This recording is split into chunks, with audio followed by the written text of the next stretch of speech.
आज लुधियाना में ऐसी तस्वीरें देखने को मिली जो कि इस बात पे सोचने को मजबूर कर देगी कि कोरोना की लड़ाई को लेकर हमारी सरकारें और हमारा प्राइवेट हॉस्पिटल कितना जागरूक है। क्योंकि कुछ दिन पहले संजीव कुमार नागपाल नाम के युवक की कोरोना से हुई थी मौत। उसके पुत्र प्रणव नागपाल ने कोरोना की लड़ाई की अपने अनुभव को फेसबुक पेज पर शेयर किया है और कहा है कि आम लोग कोरोना से अपना बचाव रखें, क्योंकि शासन प्रशासन ज़मीनी हकीकत पर कुछ नहीं कर रहा है। सिर्फ हवाई और सोशल मीडिया पर लड़ाई लड़ी जा रही है। कोरोना से लड़ने के लिए कुछ भी नहीं सार्थक उपाय किए जा रहे हैं। उसने कहा है कि प्राइवेट अस्पतालों की मनमानी और प्राइवेट एम्बुलेंस चालकों का भी घिनौना चेहरा सामने आया है। आपको बता दें, कोरोना के मरीजों की मौत अस्पतालों की लापरवाही के कारण भी हो रही है।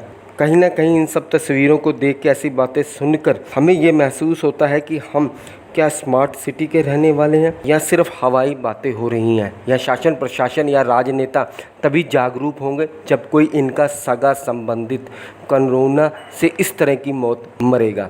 सोचने और विचारने की बात है। आइए आपको तस्वीरें और प्रणव ने जो हमसे अनुभव या फेसबुक में जो अपनी विचारधारा लोगों के सामने प्रस्तुत की है, उसकी तस्वीरें दिखाते हैं।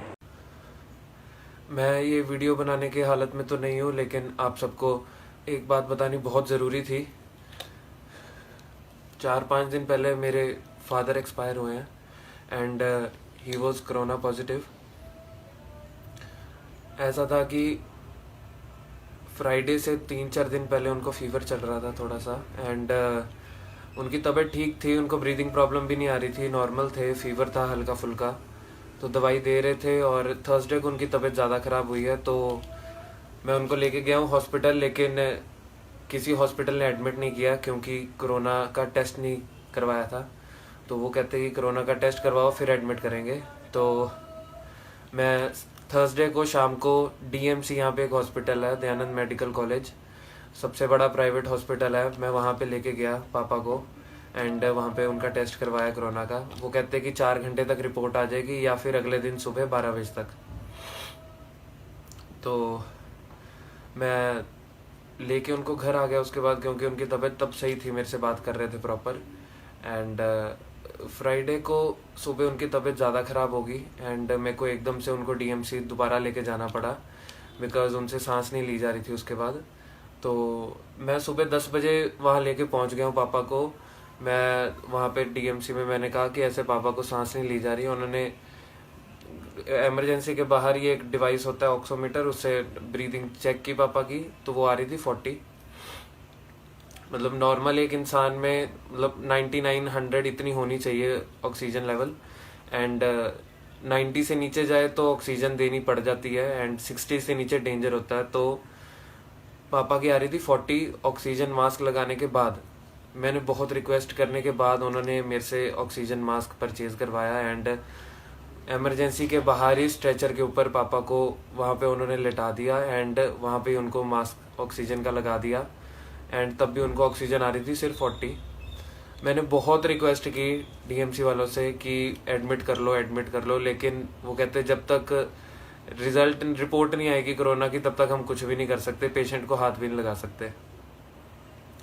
मेरी आंखों के सामने पापा से सांस नहीं ली जा रही थी बिल्कुल भी। एंड 12-1 बज गया हमें, मैं गया कलेक्शन सेंटर रिपोर्ट कलेक्ट करने। वो कहते हैं कि रिपोर्ट अभी नहीं आएगी, 5 बजे आएगी। और तो मैं वहाँ पे गया, मैंने कहा रिपोर्ट बहुत लेट आ रही है। मैंने फिर रिक्वेस्ट की वहाँ पे ऑन ड्यूटी जो डॉक्टर्स थे, सबको, नर्स को रिक्वेस्ट की कि प्लीज़ आप तब तक ट्रीटमेंट तो, फर्स्ट एड ट्रीटमेंट तो शुरू करो, ड्रिप लगा दो कम से कम, कुछ तो कर दो, लेकिन ड्रिप लगा दो कम से कम, कुछ तो कर दो। लेकिन किसी ने कोई जवाब नहीं दिया वहाँ पे। फिर उसके बाद थोड़ी देर बाद मैं दोबारा गया वहाँ पे 1-2 बजे, मैंने कहा अब तो दे दो रिपोर्ट। तो वो कहते हैं कि अब 8 बजे आएगी, और बिना उसके रिपोर्ट के वो लोग एडमिट भी नहीं कर रहे थे पापा को। तो उसके बाद हमने बहुत उनको बोला कि आप करो, एडमिट करो किस तरह। तो उसके बाद रिपोर्ट आई, 3-3:30 बजे रिपोर्ट आई। बहुत कहने के बाद उन्होंने रिपोर्ट दी हमें, 3-3:30 बजे रिपोर्ट आई, जिसके अंदर पापा को कोरोना पॉजिटिव निकला। लेकिन जैसे हमने कहा कि अब तो कोरोना पॉजिटिव आ गया, अब तो आइसोलेशन में शिफ्ट कर दो, ट्रीटमेंट शुरू करो, तो उन्होंने अपने हाथ खड़े कर दिए, कहते हमारे पास बेड नहीं है, हम आपको एडमिट नहीं करेंगे, आप गवर्नमेंट हॉस्पिटल ले जाओ। मेरी आंखों के सामने पापा मेरे को कहते, बुला के कहते मेरे को सांस नहीं आ रही, कहते मेरे को प्रॉब्लम हो रही है सांस आने में। मैं उनको ये कह रहा था, मैं कहा मेरे को पता है पापा नहीं आ रही। मैं इतना रिक्वेस्ट किया वहाँ पे, लेकिन किसी ने मेरी बात नहीं सुनी। और 4 साढ़े 4 बजे जब पापा की तबीयत बहुत ज़्यादा ख़राब हो गई, पापा ने मेरे को बुलाया, मेरे को कहते अब मेरे से सांस ली ही नहीं जा रही। मैं एकदम से मैं वहाँ पे रो पड़ा, और मैं वहाँ पे बोल रहा था, चाचू को बुलाया मैंने, वहाँ पे मेरे साथ थे मेरे चाचू मेरे ताया। मैंने उनको कहा, मैं कहा पापा से नहीं बोला जा रहा, मैं कहा प्लीज़ जल्दी से कुछ करो। एट द एंड डीएमसी वालों ने हमें नहीं एंट्री दी वहाँ पे, ना एडमिट किया। मैंने एम्बुलेंस बुलाई, मेरे को एम्बुलेंस भी अरेंज नहीं, मैं रिक्वेस्ट करा, मैं क्या एम्बुलेंस अरेंज करवा दो, मैं किसी और हॉस्पिटल ले जाता हूँ। मैंने फ़ोन पे सारे हॉस्पिटल्स पे पूछ लिया, यहाँ पे फोर्टिस हॉस्पिटल है, सीएमसी है, और भी बहुत बड़े हॉस्पिटल्स हैं, अपोलो है, तो सब पे फ़ोन करके पूछ लिया। कहते हमारे पास बेड ही नहीं है, हमारे पास मत लेके आना। सब ने यही जवाब दिया। मुझे पता वहाँ पे मेरी क्या हालत थी, और मैं एम्बुलेंस भी मैंने अपने फ़ोन से बुक करवाई। एम्बुलेंस प्राइवेट एम्बुलेंस थी, डीएमसी से सिविल हॉस्पिटल लेके जाना था, गवर्नमेंट हॉस्पिटल।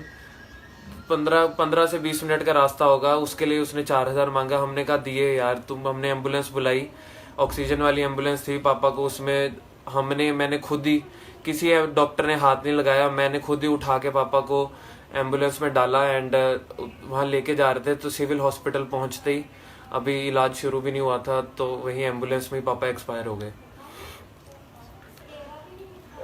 और सब मतलब इतना पैसा होने के बावजूद भी पापा ने सारी उम्र कमाया है, हमारे लिए कमाया है, एंड हम उनका ट्रीटमेंट तक नहीं करा पाए। मतलब मैं इस बात से हैरान हूँ, पापा को बेड ही नहीं मिला, ये कभी सोचा ही नहीं था।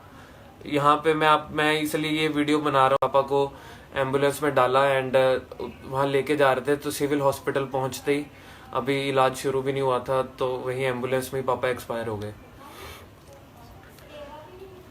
और सब मतलब इतना पैसा होने के बावजूद भी पापा ने सारी उम्र कमाया है, हमारे लिए कमाया है, एंड हम उनका ट्रीटमेंट तक नहीं करा पाए। मतलब मैं इस बात से हैरान हूँ, पापा को बेड ही नहीं मिला, ये कभी सोचा ही नहीं था।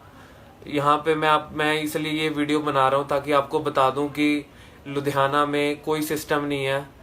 यहाँ पंजाब में बोल तो रहे हैं कि हम बेड्स प्रोवाइड कर रहे हैं, लेकिन ऐसा कुछ भी नहीं है, यहाँ पे कोई सिस्टम नहीं है। मैंने बहुत पेशेंट्स देखे वहाँ पे, ऐसे ही पड़े हुए हैं, किसी का कोई ध्यान नहीं रख रहे। मैं अब आपसे बस एक ये, अभी पूरे हमारे घर को भी क्वारंटाइन किया हुआ है, हम सबके टेस्ट हुए हैं, क्योंकि मैं फादर के बिल्कुल डायरेक्ट कांटेक्ट में था। पॉजिटिव आने के बाद भी पापा को मैं तो अकेला छोड़ नहीं सकता था, क्योंकि कोई भी डॉक्टर पास नहीं आ रहा था, तो मैं ही पापा के पास था। तो अभी हम सबके टेस्ट दिए हुए हैं, 2 दिन हो गए हैं, हमारी भी रिपोर्ट्स नहीं आई हैं अभी तक। और मैं आप सबको बस यही इसलिए वीडियो बना रहा हूँ, मैं आप सबको ये कहना चाहता हूँ कि यहाँ कोई सिस्टम नहीं है। यहाँ पे आप अगर बीमार पड़ जाते हो तो आपको बेड नहीं मिलेगा। और डीएमसी वालों ने, डीएमसी मैं आपको एक रिक्वेस्ट करता हूँ, लुधियाना में जितने भी लोग हैं, डीएमसी बिल्कुल मत जाना। डीएमसी वालों को कोई परवाह नहीं है आपकी लाइफ की, हम कीड़े मकोड़े उनके लिए। मैं बहुत ट्राई कर रहा हूँ, मैं इस वीडियो में ना रहूँ, तो बस अब मैं वीडियो एंड करने लगा हूँ। आप लोग बस, मेरी ये रिक्वेस्ट है कि मैं 2-3 दिन से मेरे को अब ये पता लग गया कि अगर आप लोगों में से कोई किसी को बुखार लगता है तो सबसे पहले जाके टेस्ट करवा लो कोरोना का, क्योंकि 2-3 दिन तो रिपोर्ट्स आने में लग जाते हैं, और ट्रीटमेंट शुरू होते होते बहुत टाइम लग जाता है, तब तक केस बिगड़ ना जाए। बस जिसको थोड़ा बहुत बुखार लगता है वो जाके करवाए टेस्ट अपना। और सिविल हॉस्पिटल जो है वो है लेवल 2 हॉस्पिटल है, बाकी सारे प्राइवेट हॉस्पिटल लेवल 3 हैं। तो सबसे पहले सिविल हॉस्पिटल जाओ, सिविल हॉस्पिटल वालों के पास लिस्ट होती है कि कौन से हॉस्पिटल में कौन सा बेड खाली है, वो लिख के देते हैं, तो पेशेंट को एंट्री होती है किसी और बड़े हॉस्पिटल में। तो ये सिस्टम किसी को नहीं पता, ना कोई अवेयर कर रहा है, तो आप लोग रश कर सकते हो सबसे पहले सिविल हॉस्पिटल। मशीनरी वहाँ पे नहीं है, वेंटिलेटर वहाँ पे नहीं है, मेरे को पता है, लेकिन आप लोग अगर पैसा है, अप्रोच है, तो आप लोग सिविल हॉस्पिटल में से लिखवा सकते हो कि किसी बड़े हॉस्पिटल रिकमेंड कर दें, तो फिर वो भेज देते हैं। बाकी जितना आप लोग प्रिकॉशन ले सकते हो, ये कोरोना कोई मजाक नहीं है, अब तो हमारे साथ ही बीत गई ये चीज़। तो